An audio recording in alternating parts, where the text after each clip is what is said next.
сабайт демек сүйөт, контролдойт, кам көрөт, жоопкерчилигимди мойнуна алат, мен үчүн баарын чечет. Мен эч нерсени чечпейм, эч нерсени ойлобойм, чечүүчү адам бар деп жашаган айым чын эле сүйөт деп ойлойм.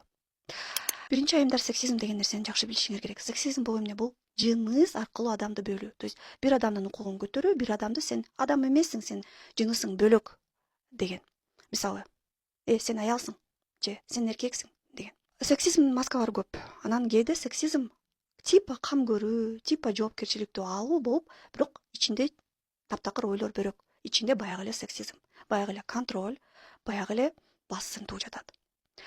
Ошон үчүн айымдар кийимди контролдоо, сен баскан турганыңды контролдоо, ким менен барасың, каяка барасың, канчада барасың, ким менен сүйлөшөсүң, эмне кийесиң, эмне жейсиң, эмне кыласың, бунун баары жумшак абьюз, үй бүлөлүк зомбулуктун жумшак формасына кирет.